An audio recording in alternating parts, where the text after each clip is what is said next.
नमस्कार। देश प्रदेश व दुनिया की तमाम बड़ी खबरों में आपका स्वागत है। आइए एक नजर डालते हैं आज की मुख्य हेडलाइंस पर। बड़ी खबरों में आज हम आपको बताएंगे, हरियाणा में बोर्ड परीक्षा में हुई सख्ती, पुलिस ने झाड़ियों में भी ढूंढे नकलची। राहुल गांधी पर लगाया 200 रुपए जुर्माना। ट्रंप बोले 2 अप्रैल से भारत पर 100% टैरिफ लगाएंगे। महिला सरपंच को रात में बुलाने वाला BDPO suspend. Kannada actress airport पर 15 किलो सोने के साथ गिरफ्तार। हरियाणा के सीएम नायब सैनी ने दी किसानों को राहत। सिंगर के गाने पर छिड़ा विवाद। पत्नी ने प्रेमी के साथ मिलकर ली पति की जान। सगाई में भिड़े दूल्हे के रिश्तेदार एक दूसरे को मारी प्लेटें। जींद में स्कूल चेयरपर्सन समेत 13 लोगों पर दर्ज हुई एफआईआर। कांग्रेस नेता बोले राजीव गांधी 2 बार फेल होने के बावजूद बने थे पीएम। 10 महिलाओं से गलत काम करने का आरोपी दोषी करार। अब देखिए खबरें विस्तार से। बड़ी खबरों में आइए सबसे पहले बात करते हैं हरियाणा में चल रही बोर्ड परीक्षाओं की।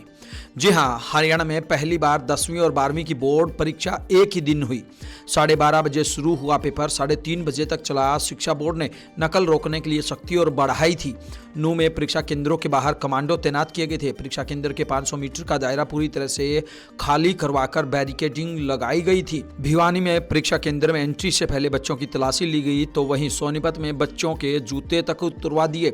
यहाँ झाड़ियों में भी पुलिस ने नकलचियों को ढूंढा। उधर नकल रोकने के लिए Jhajjar girls senior secondary school में कक्षाओं की खिड़कियों पर नई जाली लगाई गई ताकि कोई यहां से पर्ची आदि न फेंक सके। इसके अलावा परीक्षा केंद्रों पर छात्राओं के नकल करने या किसी महिला के नकल कराने की संभावना को देखते हुए महिला पुलिस भी तैनात की गई थी। उपराष्ट्रपति जगदीप धनखड़ ने पूर्व उप प्रधानमंत्री स्वर्गीय चौधरी देवीलाल को याद करते हुए कहा कि आज मैं जो कुछ भी हूं, मेरी हैसियत चौधरी देवीलाल के साथी की नहीं हो सकती। मैं तो उनके चरणों में रहा हूं। मेरी राजनीतिक शिक्षा दीक्षा चौधरी देवीलाल के चरणों से शुरू हुई है। ओढ़ा में चौधरी देवीलाल की धर्मपत्नी के नाम पर बनी संस्था में आना मेरे लिए तीर्थ में आने जैसा है। चौधरी देवीलाल व्यक्ति नहीं बल्कि एक सोच थे। मुझे याद है कि जयपुर में पहली बार उनके दर्शन किए थे। उस समय उन्होंने कहा था कि चुनाव लड़ना है, लीडर बनो। जब भी जीवन में मेरे सामने शंका होती है या अलग विचार आते हैं तो मैं पूरी तरह से चौधरी देवीलाल की शिक्षा व दीक्षा की तरफ झुक जाता हूं और किसान व गांव के हित को सर्वोपरि रखता हूं। यही मेरी जड़ें हैं। उपराष्ट्रपति जगदीप धनखड़ बुधवार को सिरसा के दौरे पर रहे। लखनऊ की कोर्ट ने कांग्रेस नेता राहुल गांधी पर 200 रुपए का जुर्माना लगाया है। अपर मुख्य न्यायिक मजिस्ट्रेट कोर्ट ने लगातार पेशी से गायब रहने पर जुर्माना लगाया है। साथ ही चेतावनी दी है कि 14 अप्रैल 2025 को अदालत में हाजिर हो। यदि वे इस तारीख को भी पेश नहीं होते हैं तो कठोर कानूनी कार्रवाई हो सकती है। शिकायतकर्ता नरपेंद्र पांड्या के अनुसार राहुल गांधी ने 17 दिसंबर 2022 को महाराष्ट्र के अकोला में आयोजित प्रेस कॉन्फ्रेंस में स्वतंत्रता सेनानी वीर सावरकर पर विवादित बयान दिया था। उन्होंने सावरकर को अंग्रेजों का नौकर और पेंशन लेने वाला कहा था। शिकायतकर्ता ने कहा यह बयान समाज में वैमनस्य और घृणा फैलाने की मंशा से दिया गया था। इतना ही नहीं, प्रेस कॉन्फ्रेंस में पहले से तैयार पर्चे भी पत्रकारों के बीच वितरित किए गए थे। इस बयान को लेकर भारतीय दंड संहिता की धारा 153 और 505 के तहत मामला दर्ज करने की मांग की गई थी। रोहतक में डीसी ऑफिस में पहुंचे एक पंच ने पेट्रोल छिड़ककर खुद को आग लगा ली। वह ऑफिस में लगे समाधान शिविर में पहुंचा था। हालांकि मौके पर मौजूद लोगों ने पंच को फौरन पकड़ लिया और आग बुझा दी। इसके बाद डीसी के आदेश पर पंच को पीजीआई भेजा गया। पंच का आरोप है कि उसके गांव की सरपंच मनरेगा में धांधली कर रही है। इसकी शिकायत उसने कई बार की है, लेकिन कोई सुनवाई नहीं हो रही। उल्टा उसे जान से मारने की धमकी मिल रही है। मजबूरी में उसने आत्मदाह करने की कोशिश की। वहीं इस मामले में डीसी का कहना है कि पंच ने मामले की शिकायत लोकपाल को दी थी, लेकिन बाद में खुद ही जांच कराने के लिए लिखित में मना किया। आज तो उससे कोई बात भी नहीं हुई। उससे पहले ही पंच ने यह कदम उठा लिया। यदि वह शिकायत देता है तो कार्रवाई जरूर की जाएगी। भारत ने ऑस्ट्रेलिया को चैंपियन ट्रॉफी के पहले सेमीफाइनल में 4 विकेट से हरा दिया। दुबई स्टेडियम में स्टीव स्मिथ की 50 के चलते कंगारुओं ने 265 रन का टारगेट दिया। जवाब में विराट कोहली के 84 रन के दम पर टीम ने जीत हासिल की। अमेरिकी राष्ट्रपति डोनाल्ड ट्रंप ने 2 अप्रैल से भारत पर जैसे को तैसा टैरिफ लगाने का ऐलान किया है। उन्होंने कहा कि भारत हमसे 100% से ज़्यादा टैरिफ वसूलता है। हम भी अगले महीने से ऐसा ही करने जा रहे हैं।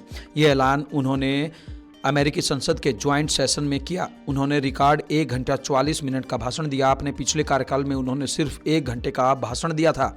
ट्रंप ने भाषण की शुरुआत अमेरिका इज बैक यानी अमेरिका का दौर लौट आया है से की।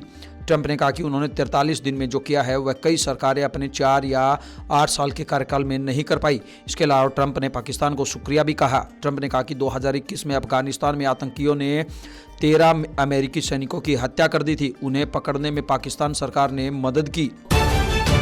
हरियाणा के कुरुक्षेत्र में महिला सरपंच को रात में बुलाने वाले बीडीपीओ को विभाग ने सस्पेंड कर दिया है। सरपंच एसोसिएशन ने मंगलवार को आरोपी अधिकारी के खिलाफ कार्रवाई की मांग को लेकर चंडीगढ़ में सीएम से मुलाकात की थी। इसके बाद बीडीपीओ पर एक्शन हुआ।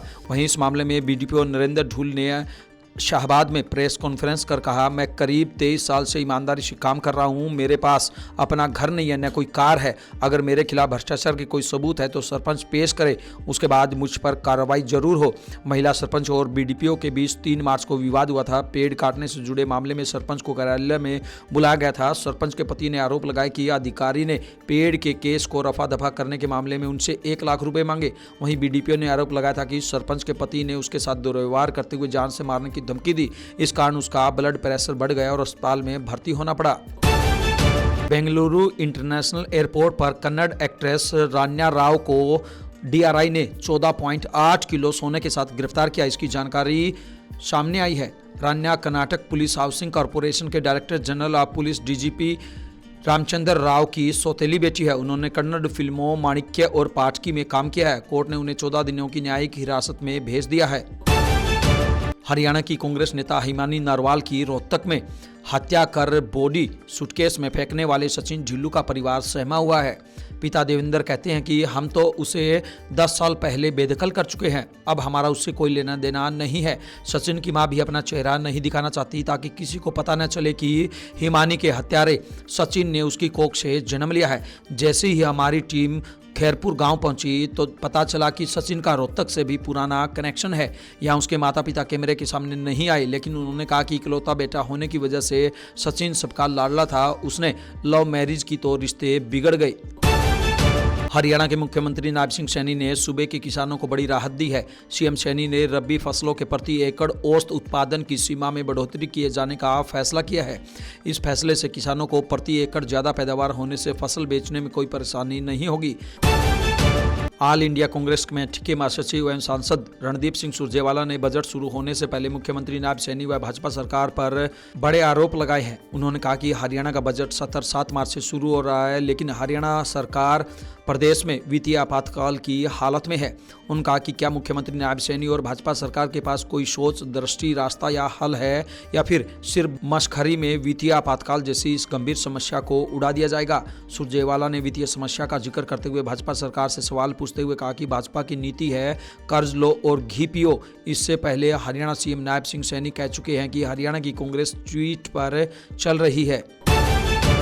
पंजाब के बाद अब हरियाणा में भी पंजाबी सिंगर जैस्मीन सैंडलस घिरती नजर आ रही है।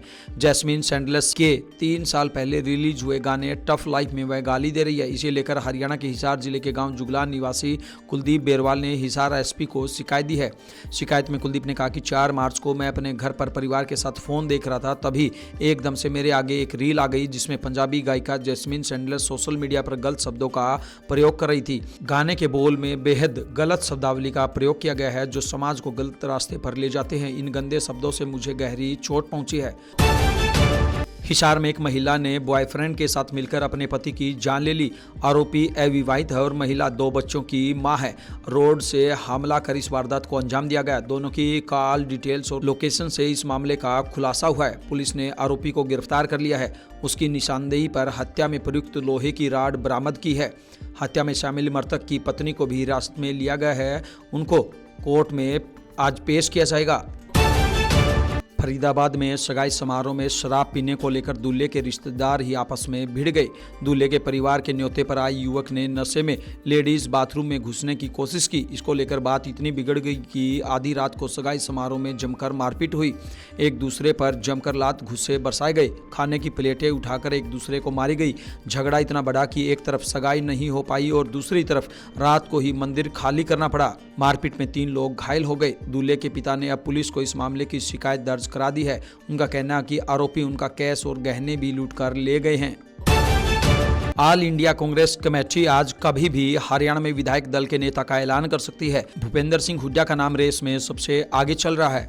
हरियाणा विधानसभा का बजट शुरू होने से पहले यह फैसला लिया जा सकता है। इस बीच हरियाणा कांग्रेस के नेता अजय सिंह यादव ने पार्टी से मांग की है कि प्रदेश अध्यक्ष ऐसा हो जो किसी का पिछलग्गू न हो और पार्टी की लाइन पर चलता हो। उन्होंने साथ ही कांग्रेस का संगठन बनाने की मांग की। इसके लिए उन्होंने बीजेपी का भी उदाहरण दे दिया।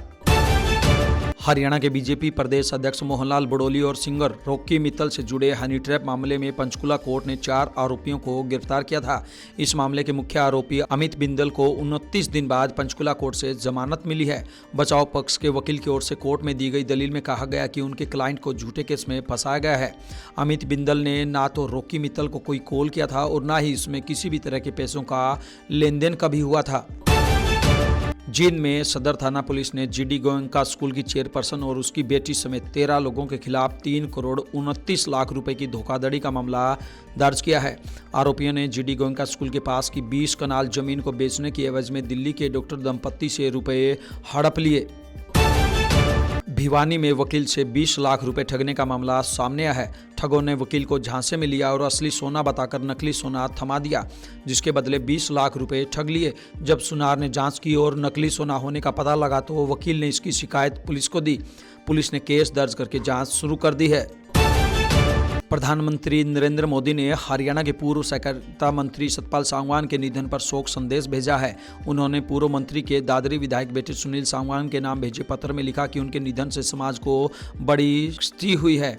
उनके द्वारा जरूरतमंद लोगों के लिए किए गए कार्यों को सदैव याद किया जाएगा। बता दें कि दादरी से 2 बार विधायक रहे और भूपेंद्र सिंह हुड्डा में सहकारिता मंत्री रहे सतपाल सांगवान का सोमवार अलसुबह गुरुग्राम के मेदांता अस्पताल में निधन हो गया था। वे लीवर कैंसर की बीमारी से जूझ रहे थे। हरियाणा में 2002 बैच के एचसीएस अधिकारियों को आईएएस में पदोन्नत करने का मामला राष्ट्रपति द्रौपदी मुर्मू के पास पहुंच गया है। कांग्रेस के पूर्व मंत्री कर्ण सिंह दलाल ने एचसीएस 2002 बैच के इन दागी अधिकारियों पर भ्रष्टाचार का आरोप लगाया है। उन्होंने इन अधिकारियों को आईएएस में पदोन्नत करने के हरियाणा सरकार के प्रस्ताव के खिलाफ राष्ट्रपति द्रौपदी मुर्मू को पत्र लिखा है। दरअसल 1 सप्ताह पहले ही मुख्यमंत्री नायब सैनी की अध्यक्षता वाली कमेटी ने वर्ष 2002 से 2004 बैच के एचसीएस अधिकारियों की पदोन्नति को लेकर अपनी मंजूरी दे दी है। अब सरकार इस मामले को संघ लोक सेवा आयोग को भेजने की तैयारी कर रही है। हरियाणा में सर्दी का मौसम फिर से शुरू हो गया है। रात से ही तेज उत्तर पश्चिमी हवाएं चल रही हैं। पहाड़ों से मैदानी इलाकों की ओर चल रही इन हवाओं ने अचानक ठंड बढ़ा दी है। रात के तापमान में सबसे ज़्यादा गिरावट देखी जा रही है। मौसम वैज्ञानिकों का कहना है कि 5 दिनों तक प्रदेश में 15 से 20 किलोमीटर प्रति घंटे की रफ्तार से तेज हवाएं चलेंगी। दिन में धूप खिली रहेगी लेकिन हवाएं ठंड का एहसास करवाएंगी। वहीं रात के तापमान में 5 से 8 डिग्री की गिरावट देखी जा सकती है। पूर्व केंद्रीय मंत्री और कांग्रेस नेता मणिशंकर अय्यर ने एक बार फिर विवादित बयान दिया है। इस बार उन्होंने पूर्व प्रधानमंत्री राजीव गांधी की शिक्षा पर सवाल उठाए हैं। उन्होंने एक इंटरव्यू में कहा, आश्चर्य है इतने कमजोर एजुकेशन रिकॉर्ड वाले व्यक्ति को प्रधानमंत्री कैसे बनाया गया। भाजपा नेता अमित मालवीय ने अपने एक्स हैंडल पर अय्यर का इंटरव्यू वाला वीडियो शेयर किया। इसमें वे कह रहे हैं, जब राजीव गांधी प्रधानमंत्री बने तब मैंने सोचा ये एयरलाइन पायलट हैं, 2 बार फेल हो चुका है, ऐसा व्यक्ति प्रधानमंत्री कैसे बन सकता है। मणिशंकर के बयान पर कांग्रेस नेता हरीश रावत ने कहा, मैं किसी हताश इंसान पर टिप्पणी नहीं करना चाहता। मैं राजीव गांधी को जानता था, उन्होंने देश को मॉडर्न विजन दिया। दिल्ली हाईकोर्ट के चीफ जस्टिस देवेंद्र कुमार उपाध्याय ने कहा कि महिलाओं को पूजा से ज़्यादा सम्मान की ज़रूरत है। उन्हें सम्मान दिया जाए। जहाँ महिलाओं का सम्मान होता है वहाँ देवता वास करते हैं। हमें माइंडसेट बदलना होगा। जेंडर इक्वलिटी अभी भी अधूरी है। लंदन में चीन के पीएचडी स्टूडेंट झेनहाओ जू को ब्रिटेन की एक अदालत ने 10 महिलाओं के साथ 11 बार गलत काम करने का दोषी ठहराया है। इनर लंदन क्राउन कोर्ट ने 18 घंटे की सुनवाई के बाद यह फैसला सुनाया।